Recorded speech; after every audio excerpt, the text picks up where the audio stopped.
Hello everyone and welcome back to my channel. Before I get started, I would really appreciate any likes or comments, and if you would like to, please feel free to hit that subscribe button. If you would like any more information as to how to donate or how to find out if you can donate, please head over to blood.co.uk to find out some more information.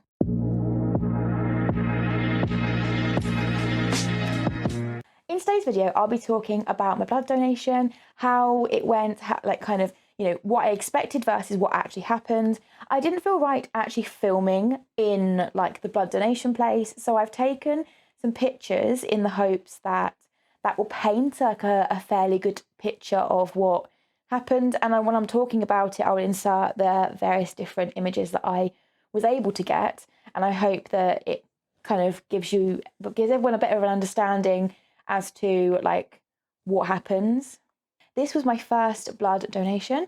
So first of all, I went inside and I was greeted by the kind of receptionist, I suppose. She had a blood donation t-shirt on. They all did, but the nurses and the healthcare assistants that were doing all the pre-checks and the blood donation, they had a blue t-shirt on, whereas this lady had a red t-shirt on. So I'm assuming it's a different position, so I'm assuming. So she got me to read the sign that was up. She got me to read a booklet when I sat down, and she checked my temperature. Got me to do hand sanitizer and asked me to take a cupful of the drink they provided, and it was an isotonic mixed berry drink. So when I went in there, first of all, she didn't tell me that it was an isotonic drink. So I just thought, oh yeah, it's water, because the picture of there was a picture of a water bottle on the front of this canister, this little drink dispenser. And I was like, oh, okay, it's water. And then this red liquid came out and I was like, oh, okay, it's squash. I sat down, I started drinking it. I was like, oh, this is really good squash. It's really nice, quite sweet, and I liked it. And then I heard her say to somebody else that it was an isotonic drink. And I was like, oh, okay, it makes sense. But I just didn't click, when I first, came in, because this is the first ever time I've donated any blood. So yeah. So I waited in the waiting room. Well, it wasn't really a room, it was a corridor, but I waited in the waiting corridor for around 20 minutes. So they were running slightly late, but there was a few donors. There was loads of donors that were going in, which is really good, and it's appreciated completely. So I was called in by a nurse, and she did the pre-screening checks. So they had to prick my finger, kind of like when diabetics check their blood sugars. So they prick the finger, they get a decent amount of blood out of it, and then they're able to check your hemoglobin levels. And if your levels are too low, then they will not let you donate. It's basically a safety aspect of it all. So for women, this level has to be over 125, and for men, it has to be over 135. So I think mine was 142, but I only found that out because she took a bit of blood and she put it in the solution, and it's meant to sink straight away, and mine didn't. But she does say that the fluid in the solution doesn't always work. So she pricked my finger again and she took it and put it in the machine. It was 142. She was like, that's absolutely fine. You can donate today.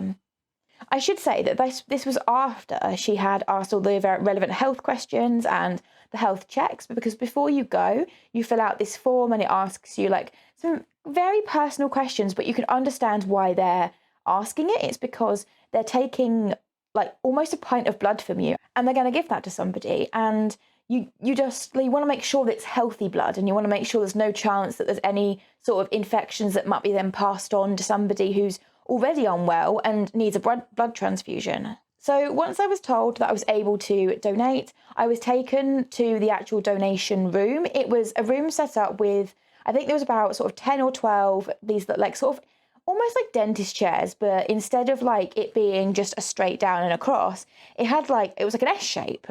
And that is so they can lean you back and they can, sort of put your legs up in the air, basically. So I sat down in this chair and the lady leaned me back. She put a blood pressure cuff on my arm, only just a little bit. It wasn't a fully thing. It's not so they can take your blood pressure. It's just to keep some pressure on your arm, like a tourniquet almost, when they do take bloods at a hospital or at the doctor's. So she put this blood pressure cuff on my arm, and it was tight. I could feel it, but it was a comfortable tight. It was almost I don't know, that someone's grabbing my arm and they're just holding it, like a comforting grab almost. So it wasn't painful or anything. She then inserted the needle. She got me to have my arm completely straight, and she inserted the needle, and then she got the machine to go to take the blood out and put it in this bag. With the blood donation place that I go to, and I think it's the same for the whole of the UK, you get told the time for how long it took for your blood to be donated, and they actually write that down and record it and stuff. So my time this time was 5 minutes and 59 seconds. And they said that's actually really quickly, and I thought it was quick as well, because they said it can take up to 20 minutes to donate the blood. So I was a bit like, oh, 5 minutes 59. Oh, that's quite good. Like, you know, but they get you to always like do this with your hand. They get you to like clench your hand, like just gently, just kind of wiggle your fingers and keep the circulation going, because obviously you're getting all that blood taken out through the crook of your arm. They want to make sure that you're still getting some blood to your fingers and everything. So after I had donated my blood, was then they kind of sort of slowly sort of raised the chair to a seated position, and then she asked how I was feeling. So actually I was feeling a little bit lightheaded, and she said, well, as it's your first time, we're going to lay the chair back into the same position just to kind of give you a bit of extra time to recover. So once I had felt, she gave me another 5 minutes, just like in with my legs raised, you know, the blood donation's finished, but she wanted to, you know, kind of give me some more time to, you know, recover from having a pint of blood taken off of me. Well, it's not quite a pint, but it's 470 ml, which is nearly a pint. So then when she was able to put the chair back up to the seated position, she got me to go over to the refreshments table. Now, the Blood UK companies, so blood.co.uk, they take the blood and they give it to the NHS, and they, you know, it goes to like the blood bank basically. So they provide like a drink and a snack for after you've like given blood, and it's not just like a courtesy thing, it's because also to replace some of the sugar and the energy that because you've given them a pint of your blood sort of thing. So this time I had a Kit Kat and I had some blackcurrant squash. So I also got talking to the lady who was like sort of the refreshments lady, but she's also the lady to keep an eye on people to make sure that they recover good enough and that they're able to kind of leave and go. And, you know, she was saying to me that she was at work, and I said, is it quite nice working for the blood company? And she said, yeah, it's really nice. Like, you know, it pays well, and, you know, it's rewarding knowing that you're part of the process of the blood donation process. So then she proceeded to ask what I did for work, and I said to her that I was, you know, working part-time at a school, but also that I've just started on YouTube, and, you know, that I do sort of health and lifestyle videos. So this is when she got really kind of like, almost like, oh, health and lifestyle videos. And, you know, she said to me, oh, if you're doing health and lifestyle, would you like some leaflets and some stickers? So I was like, oh, okay. And I was like, yeah, I definitely will share them with my viewers in hopes that it will actually maybe get some more people to donate blood, because they always need blood for people who are unwell. And I think it's a privilege to be able to donate. So I got some stickers from the lady that I spoke to, and there's two different versions of this first sticker. There is my mummy gave blood today, and that is the mum one. And then there is the my dad gave blood today, and this is the sticker that I always used to see. Different variations of the drawing and stuff, but it was always my dad. And then she gave me 3 of these stickers. I thought they were really cute because, you know, it's, you know, I've helped, you know, the thing. And it says, I just helped our NHS, I gave blood. And I thought that was really sweet of her to kind of give me some stickers. She then found this one, and this is the one that actually I got a photo of me posing in front of the blood donation truck where all the blood goes on.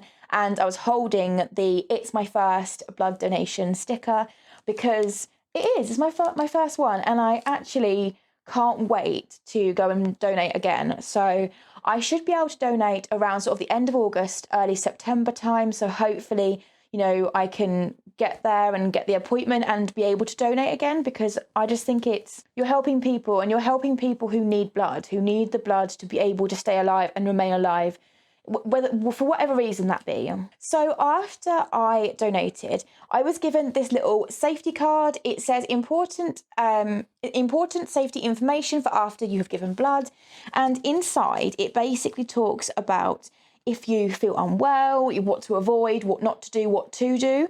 So things like, you know, if you feel faint, if the bleeding reoccurs, sit down. So like if the bit where they've taken the blood in the crook of my arm, if I was to notice it start bleeding again, then to like call them. And it says Please make sure you drink plenty of fluids, but avoid alcohol. Leave the plaster on for at least 6 hours and avoid wearing tight sleeves. Avoid heavy lifting for the rest of the day. Avoid activities which may present a hazard to you or others if you are to start to feel unwell.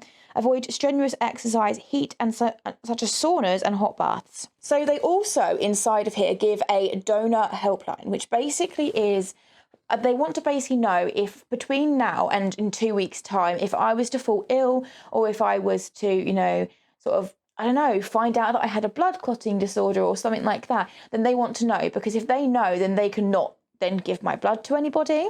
But I thought this is really nice. It's compact, it's really small, it's literally the length of my finger.